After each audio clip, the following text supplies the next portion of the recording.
जय हिंद, नमस्कार फ्रेंड। ज्योति क्लासेस में आप सभी का एक बार फिर से स्वागत है। हेलो दोस्तों, कैसे हैं आप सभी।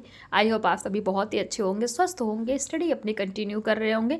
चलते हैं हमारी आज की इवनिंग की क्लास की तरफ। जैसा कि आप सभी जानते हैं, चैनल के माध्यम से हम कर रहे हैं होम साइंस की सीरीज़, जिसमें क्लास 6 से 12 तक की बुक को कवर करें। और अभी तक फ्रेंड्स क्लास 6 से 11 तक की पढ़ाई हमारी कंप्लीट हो गई है। जी हाँ, क्लास 6 से 11 तक की पढ़ाई हमने कंप्लीट कर ली है। हम आगे क्लास 12 में, आई होप आपने हमारी सारी प्रीवियस क्लासेस देखी होगी। नहीं देखी है तो प्लेलिस्ट में जाइए, क्लासेस वाइज प्लेलिस्ट आपको प्रोवाइड कराई गई हैं। उनके माध्यम से आपको जिस भी क्लास में जो भी डाउट है, आप क्लास देख करके अपने सारे ही डाउट्स क्लियर कर सकते हैं। क्यों? क्योंकि सारे टॉपिक हमने बहुत ही डिटेल में पढ़े हैं।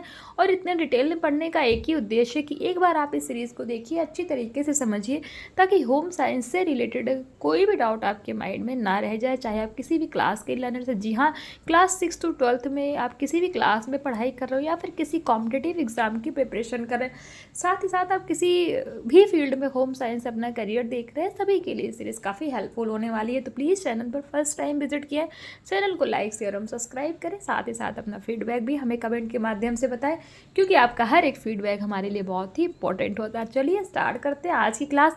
हमने ये जान लिया हम क्या पढ़ रहे हैं और क्यों पढ़ रहे हैं। अब स्टार्ट करते हैं आज की क्लास। आज की क्लास में फ्रेंड्स हम करेंगे क्वेश्चन आंसर्स की प्रैक्टिस, जो कि बहुत ही इंपॉर्टेंट होने वाली है। और ये क्वेश्चन आंसर्स रिलेटेड किससे है? जो हम चैप्टर कर रहे थे खाद्य गुणवत्ता और खाद्य सुरक्षा, तो उसी से रिलेटेड हम कुछ क्वेश्चन आंसर की प्रैक्टिस करेंगे, जो कि बहुत ही इंपॉर्टेंट होने वाली है। तो चलिए स्टार्ट करते हैं आज की क्लास। आज की क्लास में हम देख लीजिए अध्याय एक नज़र के माध्यम से एक बार आपको पूरा ओवरव्यू दे देती हूँ कि हमने पूरे चैप्टर में पढ़ा क्या। हमने खाद्य सुरक्षा के बारे में जाना, अविषालुता क्या होता है, खाद्य संक्रमण पढ़ा, खाद्य साथ खाद्य विषाक्तता, अविषिता क्या होता है, खाद्य गुणवत्ता, खाद्य मानक, विश्व व्यापार संगठन की स्थापना देखी थी, और कार्य क्षेत्र देखा था। और भी बहुत सारे हमने पॉइंट्स इस चैप्टर के माध्यम से कवर किए थे, बट जो इम्पोर्टेंट है वो आप यहाँ पे इनको देख सकते हैं। और ये सारी चीज़ें हमने बहुत ही डिटेल में पढ़ी है। आप जाइए, इनसे रिलेटेड जितने भी क्लासेस हमने 2-3 क्लासेस की हैं, उनके माध्यम से आप इसको देख करके अपने सारे ही कॉन्सेप्ट क्लियर कर सकते हैं। तो स्टार्ट करते हैं एनसीईआरटी के क्वेश्चन से। जैसे हमने आपको बताया कि जो एनसीईआरटी का जो ये आप देख रहे हैं ना क्वेश्चन, बहुत इंपॉर्टेंट होता है। इसलिए आपको इससे रिलेटेड जितने भी क्वेश्चन बनते हैं आपको 101% करना ही करना, क्योंकि हम इनको स्किप नहीं कर सकते। क्वेश्चन 1 कहता है खाद्य सुरक्षा और गुणवत्ता एक वैश्विक मुद्दा क्यों है, बताइए। हम चैप्टर ही हमारा था खाद्य गुणवत्ता और खाद्य सुरक्षा, तो ये वही पूछ रहे हैं कि खाद्य सुरक्षा और गुणवत्ता एक वैश्विक मुद्दा क्यों है, स्पष्ट रूप से समझाइए। तो आप समझा सकते हैं क्या? पुराने समय में बहुत से खाद्य पदार्थ यानी कि जो फूड थे, तो खाद्य पदार्थ घरेलू स्तर पर संसाधित किए जाते थे, यानी कि बनाए जाते थे, और उनकी शुद्धता चिंता का विषय नहीं होती थी। लेकिन वर्तमान में प्रौद्योगिकी और संसाधन में प्रगति, प्रति व्यक्ति आय में वृद्धि और बेहतर क्रय क्षमता के साथ साथ उपभोक्ता की बढ़ती मांग के कारण कई प्रकार के खाद्य उत्पादों का बड़े पैमाने पर निर्माण हो रहा है, जैसे संसाधित खाद्य पदार्थ, स्वास्थ्य के लिए खाद्य पदार्थ आदि। ऐसे खाद्य पदार्थ की सुरक्षा के लिए आकलन की आवश्यकता होती है। पिछले दशक में पूरे विश्व में खाद्य गुणवत्ता तथा खाद्य सुरक्षा से संबंधित मामलों को अत्यधिक महत्व मिला। इसके लिए उत्तरदायी कारण कौन से देख लेते। पहला है जीवन शैली और खान पान की आदतों के तेजी से बदलने के कारण अधिक जनसंख्या में लोग घरों से बाहर खाने के लिए जाने लगे हैं। व्यवसायिक प्रयोजन के लिए खाद्य पदार्थ अधिक मात्रा में और कई घंटे पहले तैयार कर लिए जाते हैं। यदि ऐसे खाद्य पदार्थों का भंडारण सही तरीके से नहीं किया जाता तो ये खराब हो सकते। दूसरा पॉइंट है संसाधित और पैक किए हुए खाद्य पदार्थ बहुत से हैं जिनकी सुरक्षा महत्व रखती है। तीसरा पॉइंट है आज पैक किए हुए विभिन्न मसालों, स्वाद वर्धक मसालों, पिसे हुए मसालों और मसालों के मिश्रणों की मांग बड़े नगरों में बहुत अधिक हो गई है। संसाधित खाद्यों के अतिरिक्त कच्चे खाद्य पदार्थ की गुणवत्ता भी सार्वजनिक स्वास्थ्य से संबंध रखती है, इसलिए खाद्य सुरक्षा और गुणवत्ता का मुद्दा प्रबल हो गया है। चौथा पॉइंट कहता है भोजन की व्यवस्था के लिए बड़ी मात्रा में खाद्य पदार्थों को अन्य स्थान पर पहुंचाना एक जटिल कार्य है। संसाधित तथा उपभोग के बीच एक लंबा अंतराल होता है, अतः बड़ी मात्रा में उत्पादन और बड़ी मात्रा में वितरण के बीच के समय का आकलन भी सुरक्षा और गुणवत्ता को बनाए रखने की दृष्टि से विचारणीय मुद्दा है। और पांचवा पॉइंट कहता है कि सूक्ष्म जैविक अनुकूल प्रतिजैविक प्रतिरोधकता, परिवर्तित मानवीय सुग्राहिता आदि के कारण खाद्य जनित सूक्ष्म जैविक रोगों के मामलों में वृद्धि की गई है। आज हमें जितने भी खाद्य जनित रोगाणुओं की जानकारी है, उनमें से लगभग आधे खाद्य जनित रोगाणुओं की खोज पिछले 25 से 30 वर्षों में हुई है। अभी भी बहुत से ऐसे खाद्य जनित रोग हैं जिनके कारणों की जानकारी अभी तक हमें नहीं प्राप्त हुई। यही कारण है कि खाद्य जनित रोगों का मुद्दा वैश्विक जन स्वास्थ्य से जुड़ा मुद्दा है और रोगाणुओं को ढूंढने, पहचानने और राष्ट्रीय व अंतर्राष्ट्रीय स्तर पर सक्रिय निगरानी की प्रणाली स्थापित करने की आवश्यकता है। तो ये तो हमने देख लिया क्या खाद्य सुरक्षा और गुणवत्ता का वैश्विक मुद्दा क्यों है। जो हमारा खाद्य सुरक्षा और गुणवत्ता, ये एक वैश्विक मुद्दा क्यों है, आपने जान लिया। पहले भी हमने जब चैप्टर कर रहे थे तो उसमें ये पूरा हमने पढ़ा था, बट एक बार रिवीजन के लिए आपको मैंने फिर से रिपीट करा दिया। क्वेश्चन 2 कहता है इन शब्दों को समझिए कि खाद्य संकट क्या है। शब्द है ना, खाद्य संकट, भौतिक संकट, रासायनिक संकट, जैविक संकट। तो खाद्य संकट क्या है, हमने 3 तरह के संकट देखे थे, बहुत ही डिटेल में इनको पढ़ा था। खाद्य संकट से अभिप्राय क्या है, संकट से तात्पर्य उस सापेक्षिक भावना से है कि जब किसी पदार्थ को उसके प्रस्तावित तरीके और मात्रा में प्रयुक्त न किया जाए तो उसके फलस्वरूप क्षति हो सकती है। या संकट रासायनिक, भौतिक और जैविक हो सकता है जो उपभोक्ता के स्वास्थ्य के लिए हानिकारक है। तो ये हमने खाद्य संकट में भौतिक संकट क्या होता है, रासायनिक संकट, जैविक संकट, इन बीच में जो है बहुत ही डिटेल पे चर्चा की थी। अब खाद्य अविषालुता क्या है, तो किसी पदार्थ की विभिन्न परिस्थितियों में किसी प्रकार की क्षति अथवा संकट उत्पन्न करने की क्षमता उस पदार्थ की अविषालुता या विषैलापन कहलाती है। संदूषण क्या है, तो संसाधन अथवा भंडारण के समय पहले बाद में खाद्य पदार्थ में हानिकारक, अखाद्य अथवा आपत्तिजनक बाहरी पदार्थों जैसे रसायन, सूक्ष्मजीवी पदार्थ की उपस्थिति संदूषण कहलाती है। खाद्य गुणवत्ता क्या है, गुणवत्ता से आशय खाद्य पदार्थों के उन गुणों से है जो उपभोक्ता के दृष्टि से सुरक्षित एवं स्वीकार्य हैं। खाद्य गुणवत्ता के अंतर्गत नकारात्मक गुण भी शामिल हैं, जैसे सड़ना, संदूषण, अपमिश्रण, खाद्य सुरक्षा संबंधित खतरे आदि। इसके अतिरिक्त खाद्य सुरक्षा सकारात्मक गुण भी शामिल, जैसे रंग, सुगंध, बनावट, आकार, स्वाद आदि। सुरक्षा गुणवत्ता का प्राथमिक और सबसे महत्वपूर्ण गुण है। विश्व में अंतर्राष्ट्रीय संगठनों और विभिन्न देशों की सरकारों ने खाद्य मानक तय किए हैं जो खाद्य गुणवत्ता को सुनिश्चित करते हैं। तो आप समझ सकते हैं इसके खाद्य गुणवत्ता के बारे में। खाद्य गुणवत्ता क्या है, आप मिश्रण क्या है, तो यह बेईमानी करने, सस्ता बनाने या नकली सामग्री तैयार करने के लिए जानबूझकर या संयोगवश अशुद्ध या अनावश्यक अवयवों को मिलाना, यानी कि जो हमारे खाद्य पदार्थ है उसमें जो मिलावट की जाती है उसी को हम क्या कहते हैं, अपमिश्रण कहते हैं। क्वेश्चन 3 कहता है कोडेक्स एलिमेंटेरियस क्या है। ये एक संस्था हमने पढ़ी थी ना, कोडेक्स एलिमेंटेरियस के बारे में आप बता सकते हैं। इसको डिटेल में हमने किया था। HACCP के महत्व की विवेचना कीजिए। HACCP के महत्व की विवेचना आप बताइए। HACCP का फुल फॉर्म क्या है, पढ़ा था हमने बहुत ही डिटेल में इसके बारे में, प्रीवियस क्लास में ही इस पर चर्चा हुई थी। क्वेश्चन 5 क्या है, राष्ट्रीय और अंतर्राष्ट्रीय खाद्य मानकों की सूची बताइए। तो देखिए राष्ट्रीय खाद्य मानक क्या है, IAI मार्क, क्या ISI मार्क, एक मार्क कोडेक्स मानक, ये क्या राष्ट्रीय खाद्य मानक है। और अंतर्राष्ट्रीय खाद्य मानक क्या है, ISO, ये किसको इंडिकेट करता है, अंतर्राष्ट्रीय खाद्य मानक को। तो ये आपको पता होना चाहिए। राष्ट्रीय खाद्य मानक क्या है, IAI मार्क, यानी कि आप समझिए जिस भी प्रोडक्ट पे ISI मार्क लिखा होता है तो वो राष्ट्रीय है। एक मार्क का मानक होता है तो वो क्या है, वो भी राष्ट्रीय। कोडेक्स मानक दिखाई दे तो वो भी राष्ट्रीय। और अंतर्राष्ट्रीय में क्या आता है, ISO, ये सभी को पता होना चाहिए। मोस्ट इंपॉर्टेंट है फ्रेंड्स, तो इसको आप स्टार मार्क कर सकते हैं, बहुत इंपॉर्टेंट है राष्ट्रीय खाद्य मानक और अंतर्राष्ट्रीय खाद्य मानक।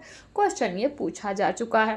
तो ये तो हमने देखा NCERT के क्वेश्चन जो कि बहुत ही इंपॉर्टेंट थे। अब चलते हैं हमारे बहुविकल्पीय प्रश्न की तरफ। तो बताइए क्वेश्चन 1 कहता है जनसंख्या की स्वास्थ्य, पोषक स्थिति और उत्पादकता का प्रमुख विरोधक क्या है। क्या है क्वेश्चन 1 क्या कहता है, जनसंख्या की स्वास्थ्य, पोषक स्थिति और उत्पादकता का प्रमुख विरोधक क्या है। ऑप्शन ए है प्रोटोजोआ, ऑप्शन बी खाद्य अपमिश्रण, ऑप्शन सी कहता है भोजन, ऑप्शन डी ये सभी। तो जनसंख्या की स्वास्थ्य, पोषक स्थिति और उत्पादकता का प्रमुख विरोधक क्या है, भोजन, ऑप्शन सी इज हमारा राइट आंसर। क्वेश्चन 2 कहता है खाद्यों में दिखाई देने वाले सूक्ष्म जैविक संकट का उदाहरण है। हमने 3 तरह के खाद्य पदार्थों पे आज संकट पढ़े थे ना, एक हमारा जैविक था, रासायनिक था और भौतिक था। रासायनिक, भौतिक और जैविक 3 तरह के संकट हमने देखे थे ना। तो बताइए खाद्य पदार्थों में, ध्यान दीजिएगा, खाद्य पदार्थों में दिखाई न देने वाले सूक्ष्म जैविक संकट का उदाहरण क्या है? ऑप्शन ए कृमि, ऑप्शन बी धुन, ऑप्शन घुन, ऑप्शन सी इल्ली, ऑप्शन डी प्रोटोजोआ। तो खाद्य पदार्थों में जो दिखाई नहीं देते हैं वो सूक्ष्म जैविक संकट क्या है? प्रोटोजोआ। ऑप्शन डी इज हमारा राइट आंसर। क्वेश्चन 3 कहता है खाद्य पदार्थों में अदृश्य रासायनिक संकट से संबंधित। ध्यान दीजिएगा, अभी हमने खाद्य पदार्थों में सूक्ष्म जैविक संकट जो दिखाई नहीं देते उनके बारे में हमने देखा। अब है खाद्य पदार्थों में अदृश्य यानी कि जो दिखाई नहीं देते तो रासायनिक संकट बताइए। तो ऑप्शन ए कहता है कीटनाशक अवशेष, ऑप्शन बी मिलावट, ऑप्शन सी पशु चिकित्सीय अवशेष, ऑप्शन डी ये सभी। तो खाद्य पदार्थों में अदृश्य रासायनिक संकट से संबंधित क्या है? तो ये सभी, यानी कि ये सभी जो है दिखाई नहीं देते। कौन से? कीटनाशक अवशेष, मिलावट है, पशु चिकित्सीय अवशेष। तो ये सभी हो जाएंगे। ऑप्शन डी इज हमारा राइट आंसर। क्वेश्चन 4 कहता है वे रासायनिक अथवा हानिकारक पदार्थ, ध्यान दीजिएगा, वे रासायनिक अथवा हानिकारक पदार्थ जो खाद्यों में प्राकृतिक रूप से पाए जाते हैं या जाने अनजाने में मिला दिए जाते हैं उनको हम क्या कहते हैं? ऑप्शन ए है भौतिक संकट, ऑप्शन बी रासायनिक संकट, ऑप्शन सी जैविक संकट, ऑप्शन डी सूक्ष्म जैविक संकट। तो आंसर क्या हो जाएगा हमारा? रासायनिक संकट, जो हमारे खाद्य पदार्थों के लिए हानिकारक होते हैं और प्राकृतिक रूप से पाए जाते हैं या फिर अनजाने में, जाने अनजाने मिला दिए जाते हैं, वो कैसे संकट है? रासायनिक संकट। क्वेश्चन 5 कहता है स्टेफिलोकोक, ध्यान दीजिएगा, स्टेफिलोकोक ऑरियस उदाहरण है। स्टेफिलोकोक ऑरियस किसका उदाहरण है? ऑप्शन ए खाद्य संक्रमण रोगाणु का, ऑप्शन बी भौतिक हानिकारक पदार्थ का, ऑप्शन सी खाद्य विषाक्तता जीवाणु का, ऑप्शन डी रासायनिक हानिकारक पदार्थ का। तो स्टेफिलोकोक ऑरियस उदाहरण किसका है? खाद्य विषाक्तता जीवाणु का। ऑप्शन सी इज हमारा राइट आंसर हो जाएगा। क्वेश्चन 6 कहता है किसका आशय खाद्य पदार्थों के उन गुणों से है जो उपभोक्ता की दृष्टि से सुरक्षित एवं स्वीकार्य है? बताइए क्वेश्चन 6 क्या कहता है? अगेन रिपीट करूंगी, किसका आशय खाद्य पदार्थों के उन गुणों से है जो उपभोक्ता की दृष्टि से सुरक्षित एवं स्वीकार्य है? ऑप्शन ए कहता है संदूषण, ऑप्शन बी खाद्य गुणवत्ता, ऑप्शन सी खाद्य अपमिश्रण, ऑप्शन डी कहता है जैविक संकट। तो ऑप्शन डी हमारा बी क्या हो जाएगा? खाद्य गुणवत्ता, यानी कि जो उपभोक्ता की दृष्टि सुरक्षित एवं स्वीकार्य है वो क्या है? खाद्य गुणवत्ता। Option B is right answer. Question 7 कहता है खाद्य मानक के कितने स्तर हैं? बताइए खाद्य मानक हमने देखे थे ना, खाद्य मानक के कितने स्तर हैं? ऑप्शन ए 2, ऑप्शन बी कहता है 5, ऑप्शन सी 4, ऑप्शन डी 3। तो आंसर क्या हो जाएगा? 4 स्तर है। वो 4 स्तर कौन कौन से हैं कमेंट बॉक्स में बताइए। चारों स्तरों के बारे में हमने पढ़ा था। क्वेश्चन 8 है कौन से मानक किसी विशेष क्षेत्र की भौगोलिक तथा जलवायु संबंधी परिस्थितियों को ध्यान में रखकर निर्धारित होते हैं? ऑप्शन ए क्षेत्रीय मानक, ऑप्शन बी कंपनी मानक, ऑप्शन सी राष्ट्रीय मानक, ऑप्शन डी अंतरराष्ट्रीय मानक। तो आंसर क्या हो जाएगा? ऑप्शन ए क्षेत्रीय मानक। ये क्या होते हैं? ये किसी विशेष क्षेत्र की भौगोलिक तथा जलवायु संबंधी परिस्थितियों को ध्यान में रखकर निर्धारित होते हैं। कौन से मानक? क्षेत्रीय मानक। क्वेश्चन 9 पे चलते हैं तो कहता है एक मार्क भारत सरकार द्वारा किन पदार्थों पर चिन्हित होते हैं? यानी कि आप देखिए कोई हमारा जो खाने का प्रोडक्ट होता है एक मार्क का चिन्ह दिखाई देता है ना, तो वही बोल रहे हैं एक मार्क भारत सरकार द्वारा किन पदार्थों पर चिन्हित होते हैं? ऑप्शन है तरल पदार्थों पर, ऑप्शन बी फल व सब्जी पर, ऑप्शन सी धातु के बने पदार्थों पर, ऑप्शन डी कृषि जनित खाद्यान्नों पर। तो बताइए जो कृषि जनित खाद्यान्न होते हैं उन पर एक मार्क का जो है हमें चिन्ह दिखाई देता है। ऑप्शन डी हमारा राइट हो जाएगा। क्वेश्चन 10 कहता है खाद्य सुरक्षा और मानक अधिनियम किस वर्ष पारित हुआ? खाद्य सुरक्षा और मानक अधिनियम किस वर्ष पारित हुआ? ऑप्शन ए वर्ष 2005, ऑप्शन बी वर्ष 2004, ऑप्शन सी वर्ष 2006, ऑप्शन डी कहता है वर्ष 2007। तो खाद्य सुरक्षा और मानक अधिनियम किस वर्ष पारित हुआ? आपको पता होना चाहिए वर्ष 2006 को खाद्य सुरक्षा और मानक अधिनियम लागू हुआ। तो ये तो हमारा बहुविकल्पी प्रश्न। अति लघु उत्तरी देख लीजिए, कहता है खाद्य जनित रोगों से होने वाली हानियों का उल्लेख कीजिए। आप बता सकते हैं खाद्य जनित रोगों से मृत्यु, पर्यटन और व्यापार को क्षति, धनार्जन में हानि, बेरोजगारी और मुकदमेबाजी में वृद्धि होती। क्वेश्चन 2 है, पिछले दशक में विश्व में खाद्य गुणवत्ता तथा खाद्य सुरक्षा के मामलों को अत्यधिक महत्व मिलने के कोई 2 कारण बताइए। आप बता सकते हैं, पहला है व्यवसायिक प्रयोजन के लिए खाद्य पदार्थों का बड़े पैमाने पर उत्पादन, और दूसरा है खाद्य जनित सूक्ष्म जैविक रोगों के मामले में वृद्धि। क्वेश्चन 3 है, खाद्य सुरक्षा का अर्थ स्पष्ट कीजिए। तो खाद्य सुरक्षा का अर्थ यह सुनिश्चित करना है कि खाद्य पदार्थ उपभोक्ताओं को किसी प्रकार की हानि नहीं पहुंचाएंगे। क्वेश्चन 4 है, भौतिक संकट से आप क्या समझते हैं कि भौतिक संकट क्या है। तो आंसर हो जाएगा भौतिक संकट कोई भी भौतिक पदार्थ हो सकता है जो सामान्यतः खाद्य पदार्थों में नहीं पाया जाता, जो रोग उत्पन्न कर सकता है या आघात पहुंचा सकता है, जैसे बीड़ी, सिगरेट, कील आदि। ये क्या है, भौतिक संकट है। और भी कई सारे हमने भौतिक संकट के बारे में पढ़े थे, तो एक आधा आप भी कमेंट करके बताइए कितने सारे हमने भौतिक संकट देखे थे। क्वेश्चन 5 है, खाद्य संक्रमण से क्या आशय है। तो खाद्य संक्रमण रोगाणु जीवों के शरीर में प्रवेश करने से उत्पन्न होता है। कहाँ से, रोगाणु जीवों के शरीर में प्रवेश करने से खाद्य संक्रमण उत्पन्न होता है, जो अधिकतर संख्या में बढ़ते हैं और रोग उत्पन्न करते हैं। क्वेश्चन 6, जीवाणु कब, ध्यान दीजिएगा, जीवाणु कब आविष उत्पन्न करते हैं। जीवाणु तब आविष उत्पन्न करते हैं जब खाद्य पदार्थ गर्म या अधिक ठंडे नहीं होते। क्वेश्चन 7 है, खाद्य निरीक्षण क्या है। तो खाद्य निरीक्षण में सभी प्रकार के खाद्य पदार्थों की मानकों की अनुरूप गुणवत्ता को निरीक्षण द्वारा जांचा जाता है। खाद्य निरीक्षण द्वारा यह सुनिश्चित किया जाता है कि खाद्य पदार्थ का उत्पादन, हस्तन, संसाधन, भंडारण और वितरण नियमों और कानूनों के अनुरूप किया गया है या नहीं। क्वेश्चन 8 है, खाद्य सुरक्षा और गुणवत्ता किन के माध्यम से सुनिश्चित की जाती है। तो आप बता सकते हैं, खाद्य सुरक्षा और गुणवत्ता निम्नलिखित के माध्यम से सुनिश्चित की जाती है। पहला, उत्तम निर्माण पद्धतियां, दूसरा है उत्तम हस्तन पद्धतियां, तीसरा संकट विश्लेषण, क्रांतिक नियंत्रण बिंदु।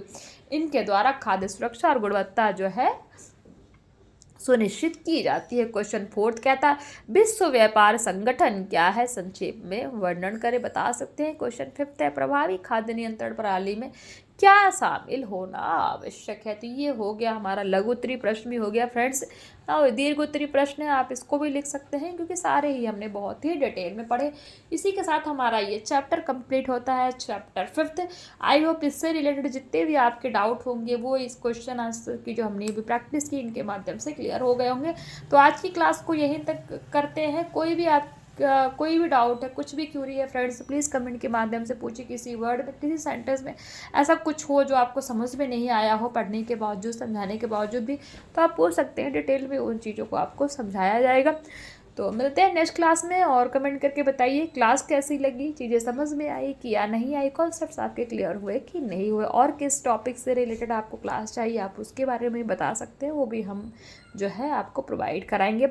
तो मिलते हैं हमारे नेक्स्ट क्लास में, तब तक के लिए जय हिंद, नमस्कार। हंसते रहिए, मुस्कुराते रहिए, एक दूसरे की हेल्प करते रहिए। धन्यवाद।